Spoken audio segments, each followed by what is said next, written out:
안녕하세요. 찾고 하루 1%씩 성장하는 물된 동산 책 속 진주입니다. 오늘 함께 나눌 책은 데일 카네기 님께서 지으신 데일 카네기 인간관계론 자기관리론입니다. 자기관리론에서 카네기는 그가 얼마나 인간 심리에 대해 깊고 정확하게 이해하고 있는지를 다시 한번 증명하고 있습니다. 비난이라는 것이 사람을 얼마나 피폐하게 하는지, 사람을 죽음으로까지 내몰 수 있다는 점을 날카롭게 지적하고 있습니다. 이 책은 독자들을 위해 새로운 방식으로 카네기의 사상을 집대성했습니다. 카네기 저서 중 유용한 에피소드만을 선별하여 재탄생시켰습니다. 카네기 사상의 핵심, 즉 사업, 인간관계, 심리 분야의 유용한 조언을 얻을 수 있습니다. 이 책은 타임지 선정 20세기 최고의 책, 전 세계 6천만 부 판매, 인간경영 자기관리의 최고 바이블, 성공하기 교과서로 잘 알려져 있고 워렌 버핏이 가장 애독한 처세술 책으로도 잘 알려져 있습니다.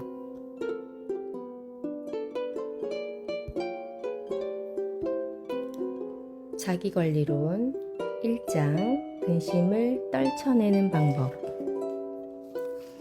점점 경쟁이 치열해지는 이 시대에 사람들은 불확실한 미래에 대해 줄곧 걱정한다. 그렇게 불확실한 목표로 고뇌하면서 길고 긴 삶의 여정에 기력을 소진하고 마는 것이다.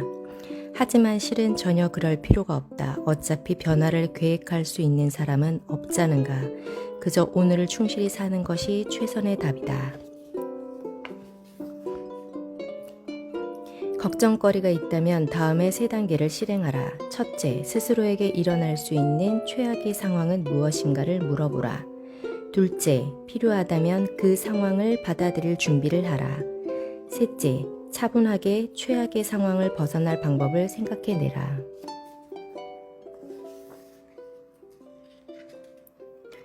이머당은 저서 생활의 발견에서 최악의 상황을 감수할 수 있을 때 새로운 심리적 에너지를 얻을 수 있다고 말했다. 그렇다. 최악의 경우를 받아들이고 나면 오히려 문제에 맞설 수 있는 에너지와 여유를 갖게 되는 법이다. 죽음과 대면할 수 있는 자는 그다지 많지 않다. 대부분의 사람들은 병원에서 죽음의 공포를 느끼며 서서히 생을 마감하곤 한다. 하지만 삶의 질에 대해 인식하고 있는 현명한 자는 고통을 감내하기보다 기쁨을 찾아 나선다.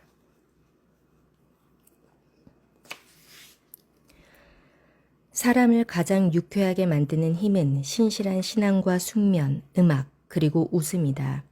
그러니 앞날의 자신감을 가지고 숙면을 취하라. 좋은 음악을 들어라. 삶 속의 유머를 즐겨라. 그리하면 건강과 즐거움은 모두 당신 것이다.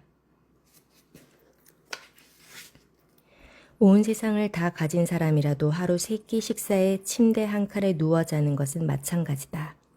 그러니 성공의 의미를 다시 한번 생각해보자.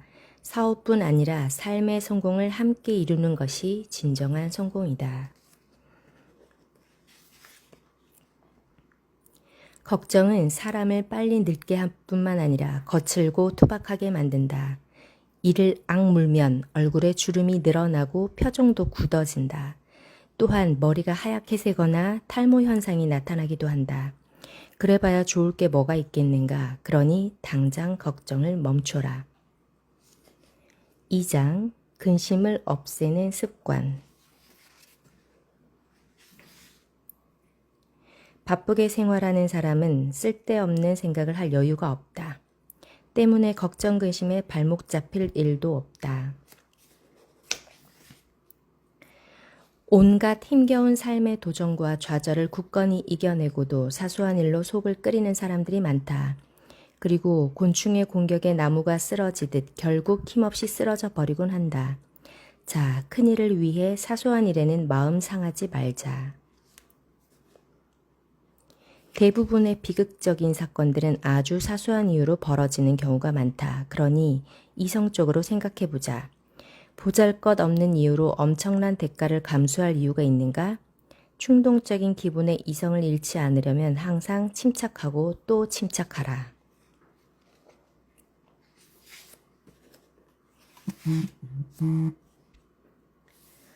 화를 내거나 짜증을 내는 건 순전히 본인의 선택이다. 누구나 선택의 자유를 갖고 있지 않은가. 아무런 걱정 없는 순간에도 불안감에 조바심을 내는 사람이 있는가 하면 온갖 복잡한 문제 속에서도 편안하고 즐겁게 살아가는 사람이 있다.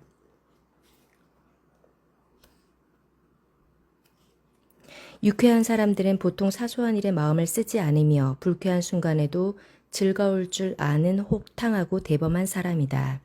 이렇듯 너그러운 심성을 지닌 정신적인 귀족은 아무리 열악한 환경에서도 충분히 행복하고 만족스러운 삶을 누릴 수 있다. 많은 사람들이 이것저것을 걱정하면서 보험에 가입한다. 덕분에 가장 큰 혜택을 받는 이는 바로 보험회사다. 나쁜 일이 발생할 확률을 두고 돈을 거래하는 것이니, 즉 근심하는 인간의 심리를 이용해 적잖은 돈을 벌어들이는 것이다. 하지만 보험회사들이 돈을 벌어들이는 이면에 깔린 참 의미는 사람들이 생각하는 것만큼 재난이 그리 자주 닥치는 건 아니란 말씀.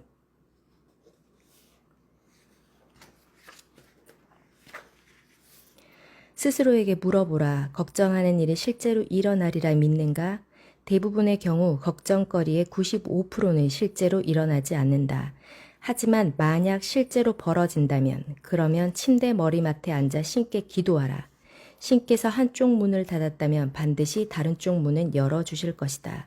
그래도 해결책이 없다면 당당하게 맞서라.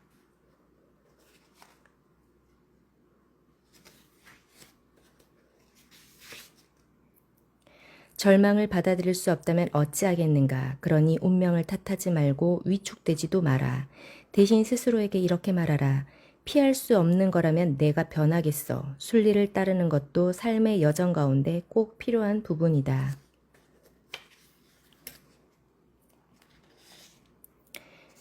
살면서 수많은 선택을 해야 하지만 매번 올바른 결정을 내릴 수는 없다. 하지만 실패 속에서도 무언가를 배우는 것, 그것이 성공으로 나아가기 위한 밑거름이 된다. 사람의 마음에도 기존의 습관과 방식을 고집하려는 관성의 법칙이 적용된다. 그래서 과거의 미련한 습관을 지우지 못하고 고집쟁이라는 오명을 쓰게 되는 것이다. 이 함정에서 빠져나오려거든 기준을 만들어라. 그리고 자신의 습관이 아닌 이 기준에 따라 일을 결정하라. 아는 것이 힘이다 라는 말이 항상 옳은 것은 아니다. 지식을 제대로 이용할 수 없다면 힘이 될 리도 없자는가. 수천 년간 축적된 지식 속에 엎질러진 우유 때문에 울지 말라는 교훈도 있다. 하지만 알면서도 실행하지 못하면 무용지물이나 다름없다. 실패는 성공의 어머니라는 속담이 언제나 옳은 것은 아니다. 만약 실패에 좌절하여 온통 후회로 가득 찬 삶을 살고 있다면 말이다. 하지만 실패도 하지 않고 후회도 해본 적이 없다면 이 역시 성공하긴 힘들 것이다. 자, 중요한 것은 실패 그 자체가 아니라 실패를 통해 무엇을 얻느냐이다. 3장 행복해지는 방법. 누구나 삶에서 괴로운 순간을 맞이하게 된다. 그럴 때면 마음의 렌즈를 잘 조절하라. 문제를 보는 시선만 조금 달리하면 새로운 세상이 열릴 것이다. 보복을 하더라도 마음의 평화는 찾을 수 없다. 당신을 증오하는 자를 아껴주고 당신에게 저주를 퍼붓는 자에게 축복을 내려주며 당신을 모욕하는 자를 위해 기도하라.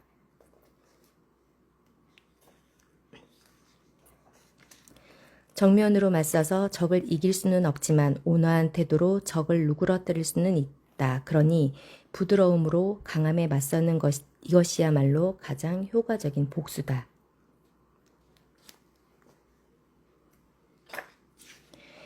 행복을 얻는 유일한 방법은 상대의 감사합니다를 기대하는 대신 베품 자체에서 기쁨을 얻는 것이다.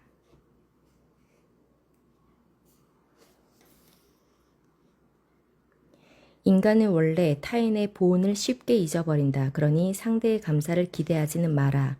보답을 기대하지 않을 땐 아주 사소한 감사만으로도 행복해질 수 있다. 그리고 설사 보답받지 못하더라도 크게 실망하지 않을 것이다. 행복해지고자 한다면 보답을 바라지 마라. 베품 그 자체로도 즐거울 수 있다. 어쩌면 행복의 지름길인 셈이니까. 1억 달러를 준다면 두 눈과 바꾸겠는가? 두 다리를 팔 수 있겠는가? 두 손은, 귀는, 당신은 세계 최고의 부자보다 훨씬 많은 것을 갖고 있다.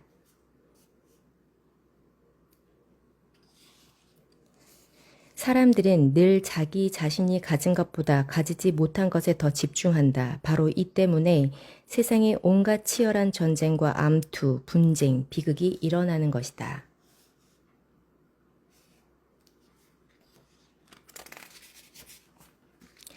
양날의 검이라는 말이 있다. 어떤 일이든 좋은 면과 나쁜 면이 동시에 존재한다는 뜻이다. 그러니 근심을 멈추고 싶다면 진정 깨어있는 삶을 살아라.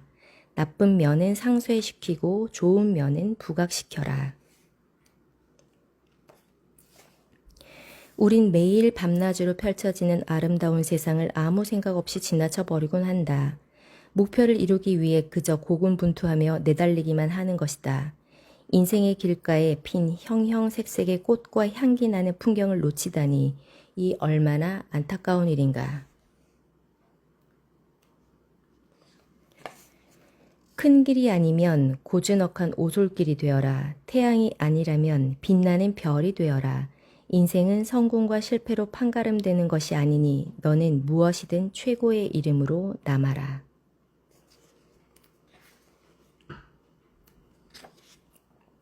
사람들은 흔히 자신에 대해 불만을 갖고 다른 사람을 부러워한다.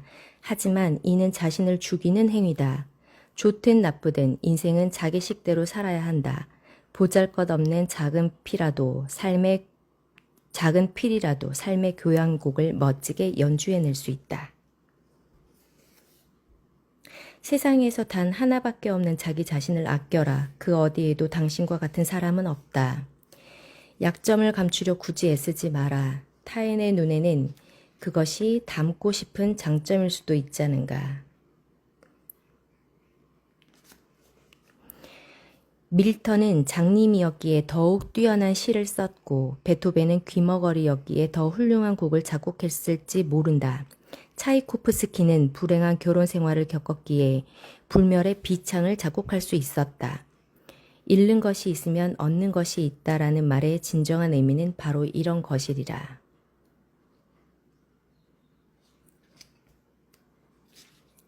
안락하고 편안한 삶을 누린다고 반드시 행복한 것은 아니다. 진정한 기쁨은 환경이 좋든 나쁘든 간에 스스로의 어깨에 지워진 책임을 다할 수 있을 때 찾아온다. 인생에서 가장 중요한 일은 수입을 자본으로 만드는 것이 아니라 손실에서도 이익을 올리는 것이다. 이를 위해서는 지혜가 필요한데 바로 이것이 현자와 바보의 차이를 만든다.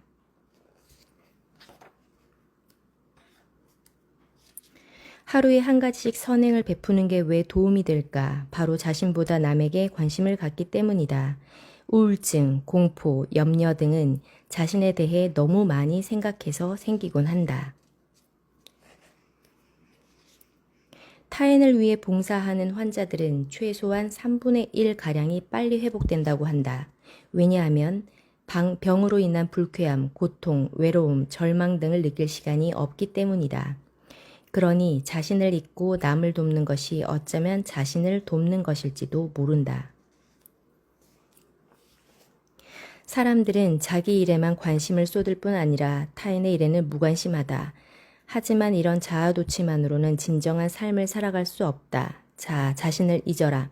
그리고 타인에게 관심을 가져라. 그래야만 인생의 진정한 기쁨과 행복을 맛볼 수 있으리라.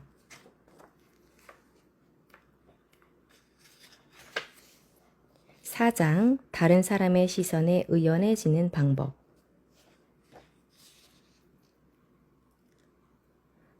죽은 개는 아무도 걷어차지 않는다.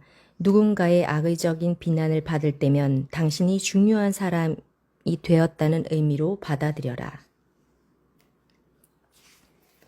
사소한 잡무를 처리하는 평범한 회사원이라면 그리 큰 비난을 받을 일이 없다. 이들은 다른 사람의 주목을 받지도 그다지 큰 영향력과 인지도를 갖지도 못하기 때문이다. 그러니 상대에게 이유 없이 비난을 받는다면 달리 생각해보라.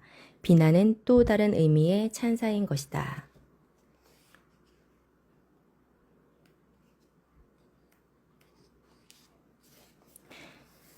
세상에는 별의별 사람이 다 있다. 그러니 모두를 만족시키거나 기쁘게 할 수는 없다. 남들이 짓거리는 것들을 모두 막아낼 수는 없으니 그저 남들의 비판에도 의연해질 수 있다면 그것으로 충분하다.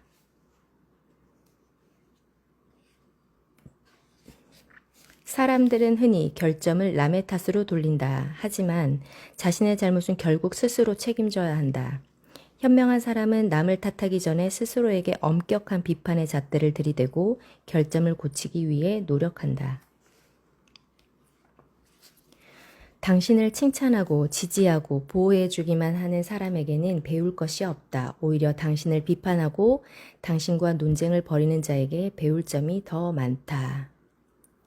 5장 즐겁고 활력 넘치게 생활하는 법.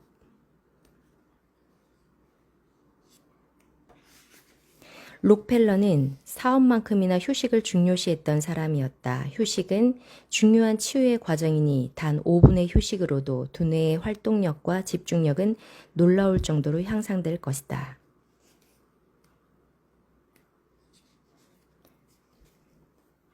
인체는 기계와 같아서 자주 쉬게 할수록 수명이 늘어나고 고장도 덜 나게 된다. 휴식, 이것이 바로 높은 성과의 비밀이다.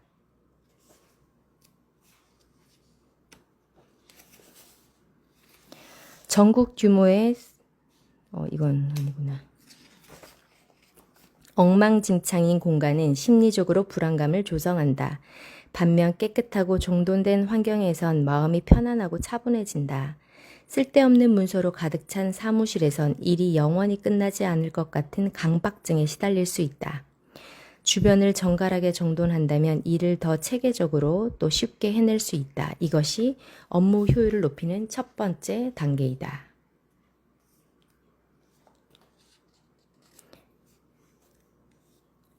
전국 규모의 시티즈 서비스 회사를 설립한 헨리 도어티는 아무리 많은 돈을 주어도 결코 살 수 없는 두 가지 재능이 있다고 말했다. 첫 번째는 생각하는 능력이요. 둘째는 경중 완급에 따라 일을 처리하는 능력이다. 피로하다고 느끼는 순간 체내 혈압과 산소량은 급격히 떨어진다. 심리적인 피로가 생리적인 피로보다 사람을 더 피곤하게 만드는 것이다.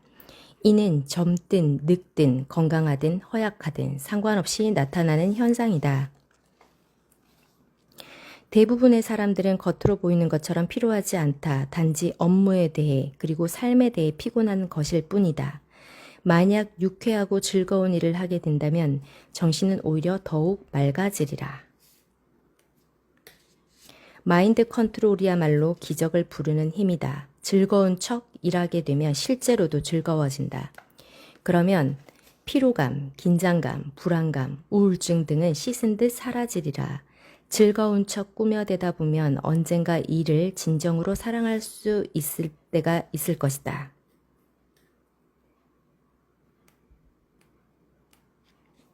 지루한 일을 재미있게 바꾸지 못한다면 결코 성공할 수 없다. 관심이란 일부 타고나기도 하지만 일부는 후천적으로 배양된다. 하고자 하는 일을 묵묵히 해나가는 귀중한 능력이 있다면 미래를 걱정할 필요는 없으리라. 잘 자는 방법. 아래의 4가지 규칙을 기억하라. 첫째, 잠이 오지 않을 때는 졸릴 때까지 책을 보거나 일을 하라. 둘째, 걱정하지 마라. 셋째, 하나님께 기도하라. 그 후에 누워서 긴장을 풀어라. 넷째, 운동을 많이 해라. 몸이 피로하면 깨어있을 기력도 없다. 흔히들 불면증을 매우 심각하게 받아들인다. 하지만 사무엘이 그랬다면 그의 인생은 이미 끝장났으리라. 남을 뛰어넘는 성취는 그보다 탁월한 열정에서 비롯된다. 생각을 바꿔보라. 잠을 자지 않으면 남들보다 2배를 사는 것이 아닌가? 6장 결혼과 가정을 유지하는 법.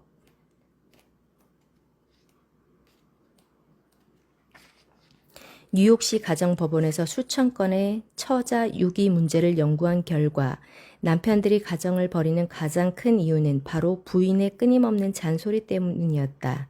그러니 잔소리는 결혼의 무덤을 파는 것이나 다름없다.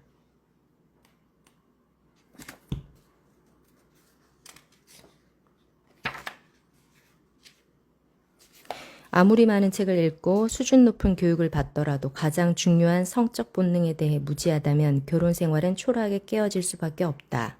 이 얼마나 안타까운 일인가.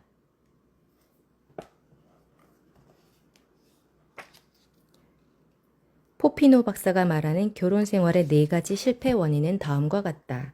1. 불만족스런 성생활. 2. 여가생활 활용에 대한 의견 불일치. 3. 경제적 곤란. 4. 신체적, 정신적 이상. 아름다운 결혼을 위해서는 부부 공통의 이상을 세우는 것이 중요하다. 이때에는 이상이 무엇인지 보다 함께 꿈을 공유한다는 것 자체가 중요하다. 남편의 부족한 점에 대해서는 그의 냉정한 상사가 모두 알려줄 것이다. 그러니 당신만은 남편을 격려해 주어라. 식탁에서든 침대에서든 노력하면 반드시 성공할 수 있다는 믿음을 심어 주어라.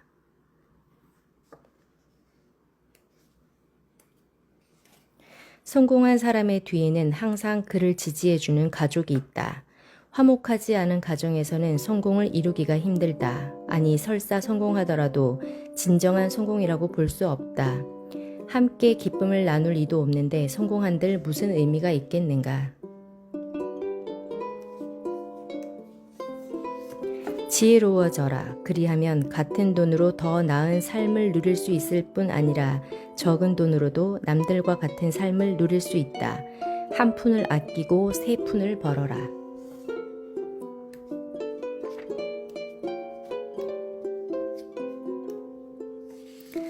자녀들에게 경제관념을 심어주는 것은 유수한 교육 환경을 제공하는 것과 마찬가지로 중요하다. 그래야 당신이 없는 미래에도 자녀들의 앞날을 안심할 수 있다. 오늘날에는 부모들의 경제적 노력만으로는 부족하다. 자녀들에게도 돈에 대한 책임감을 길러줘야 한다. 사실 대부분의 가정에서 어른들은 돈을 절약하려고 애쓰는 반면 아이들은 흥청망청 써대기 일수다. 진정으로 부유해지기 위해서는 자녀들의 경제관념을 바로 세우는데 힘써야 한다. 네, 이상이었습니다. 오늘 하루도 성장 마인드셋에 도움이 되셨다면 구독, 좋아요, 알림, 댓글 부탁드리겠습니다. 행복한 하루 되세요.